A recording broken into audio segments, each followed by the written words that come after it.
Hey guys, GameBoy3800 here. Once again, we're back in Forza Horizon 5 with another episode of the D-Class NASCAR series in Rivals mode around the oval. Last time out, we had some very classic Fords have a go around the oval, and they both got pretty close, but they were not able to take down the GTO. They're both about a tenth behind.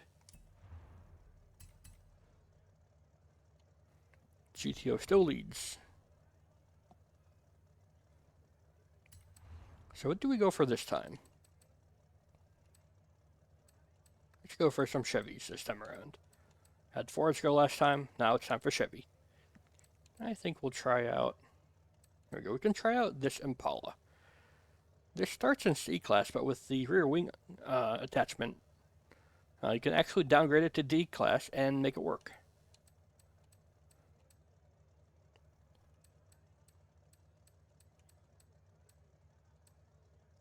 Alright, Impala it is.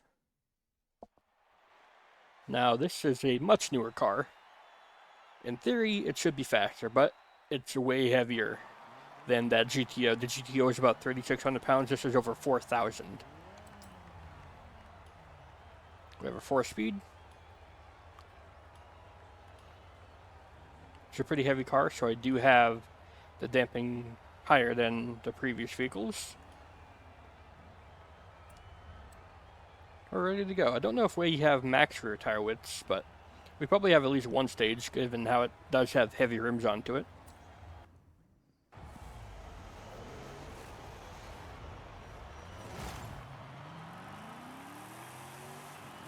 We can rev to almost 7,000, so that's cool to see. We can actually rev all the way to 7,000. Naturally aspirated. This will be our first naturally aspirated car, I think. Will I use 4th gear? Maybe up to lap 1. Oh, this car feels good to drive. It's got much newer tires. Even though they're stock tires, they're much newer. So they have a lot more grip than I'm used to. Will that help us? Oh, it just might help us. Ah, but look at that. We are so far down on power. How much power do we even have? Less than 300. Will it matter, though? Ooh. This is a car... Wow, I can just stay full throttle the whole time. Oh, small step out there, so watch out for that. Yep, leaving the corners... Like, it's not a very smooth transition from high camber bank to no camber straight. It should just be, like, curved or angled, banked, whatever you call it, all the way around because it's so short. But they're like, nope, let's give it a proper straight. It's like, okay, it makes no sense, but go ahead.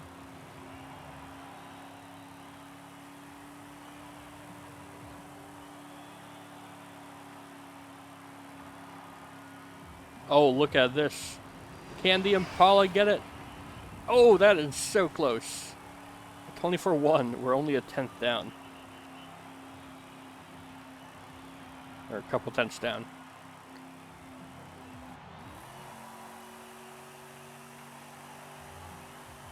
I'll try leaving it in 3rd just to see what happens, but I think I'll be losing too much torque.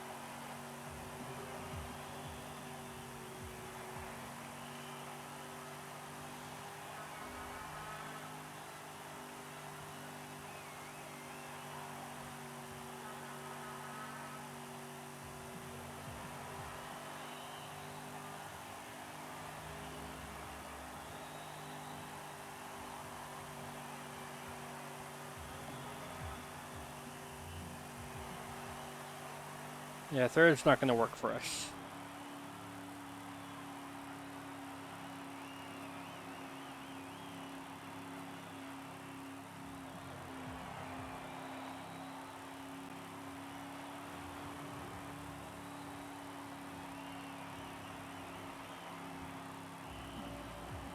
Yeah, the Impala's pretty close, actually.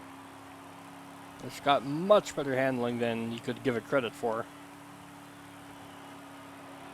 Like, look at that. We're pulling ahead of it all the way through this turn. But then, the one straight the game has here. Gets far enough ahead that it doesn't matter. And then even though we're going to be ahead at the last turn here, will it even be enough? It's going to be close. But here it comes, right at the line. Oh! How? The Impala gets it, but only just. We have a couple more laps to go, but I think that's it for the Impala. The Impala is a mighty car in Horizon 4 and now Horizon 5. The Super Sport 409 is the better car. But, you know, for this class, this one's not even bad. Oh, and I hit the apron and spin wide. Okay. Well, give it up for the Impala. It's possible it could have gone even faster with like some tighter gearing so that I could use the top of fourth gear, but that was quite the run. It just barely got it. The GTO is coming up so fast, but it was just able to hold it off at the line. That would have been cool to get.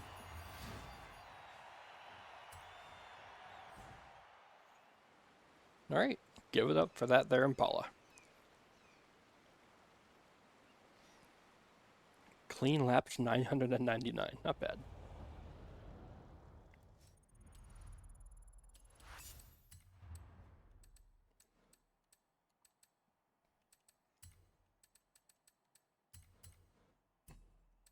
I have a 1700 horsepower B class 1 because it's just funny.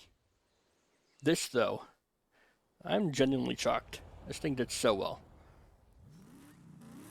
It's got absolutely no power and it weighs a ton, but it's got the grip.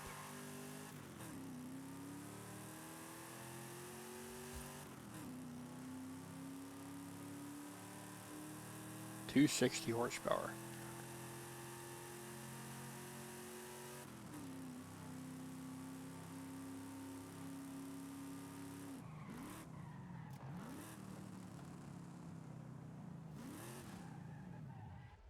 Alright, so what do we do next to follow that up?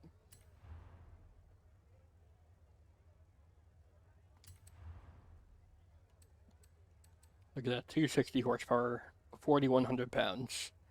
But it's got really good handling. Look at the handling stat, 4.5 versus, what are these, 4 and below 4? These are even less than 3. Jeez. Well, we had a 90s Chevy go. Do we want to have an effectively 90s Ford go? Or something really old? That's an offer of 2.5. You know what? Yeah. Let's go for this. The 87 Pontiac. The GTO just fell. But can Pontiac reclaim the lead with the Trans Am 1987? 1996 versus 1987? They're almost the same decade. So it counts, right? This was a different car to build to. It's so low slung and long. Like, super long overhangs. So it was a different car to build to. It's got horse speed, stock gearbox probably.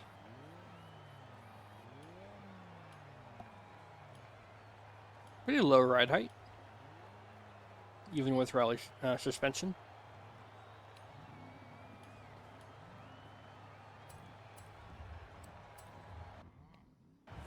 Did I even choose the right Ghost?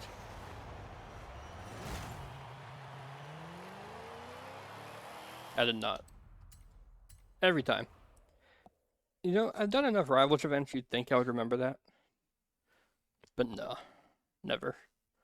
Never the easy one. And of course it's going to spawn me, like, in the track here.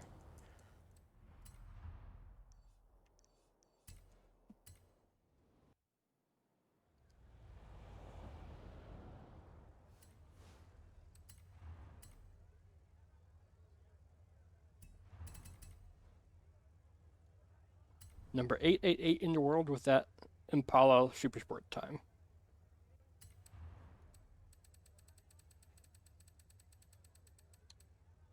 Alright, can't Pontiac reclaim it?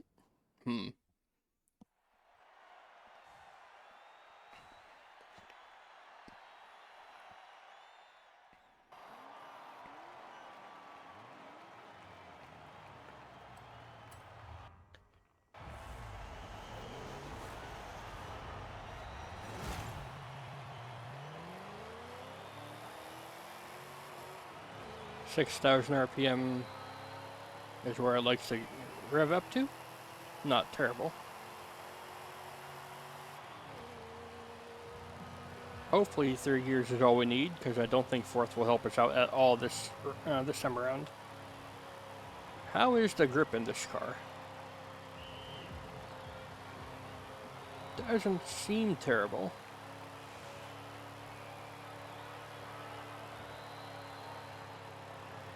We're going faster than the Impala so far, but then it does have better grip, it seems.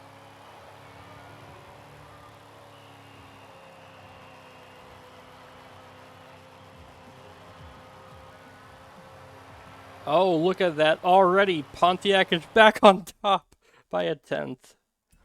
Are you serious? Well, that was short-lived. The Impala could not stay on top for long. Pontiac is back on top. How? I guess this is the car to do it. It is the most handling-focused Pontiac in the game. But still. That's just hilarious. It didn't even last one episode, the Impala. We've had 2 lead changes in one episode. Can you believe it?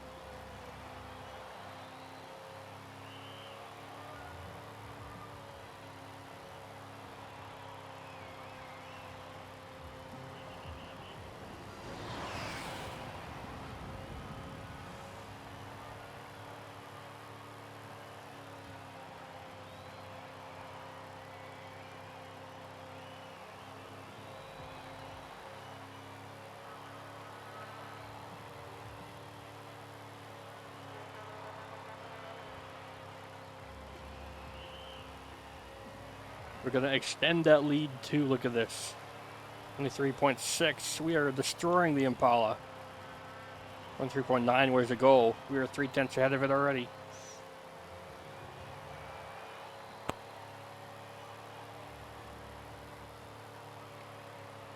I guess Pontiac here is really trying to set the benchmark. You don't beat Pontiac in a NASCAR race. Bring us back, they say. We will win another NASCAR race. Yeah, this car is just so stable. I could probably get away with having less front wing angle and have even higher speed.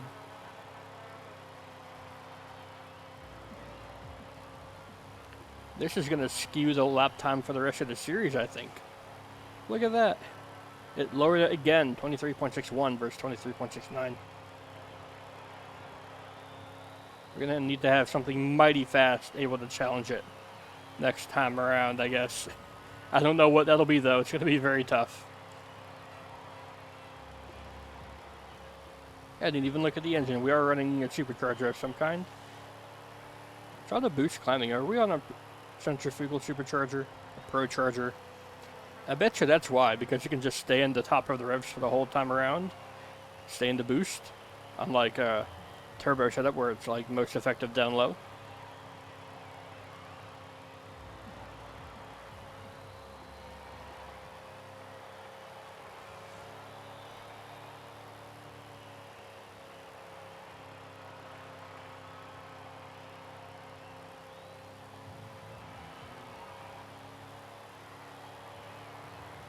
Last lap for the Pontiac. Can it extend its lead? Not with that slide, it's not. Oh well. Alright, so let's go ahead and take a look.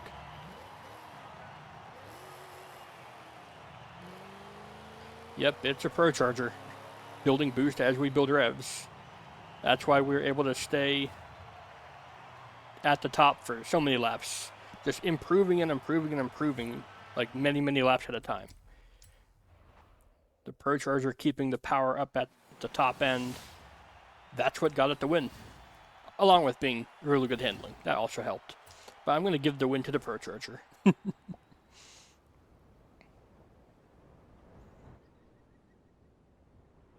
All right, well, give it up for Pontiac. It started this episode leading, and it's going to end this episode leading, just with a different car. I need to go performance class to find it, I think, faster.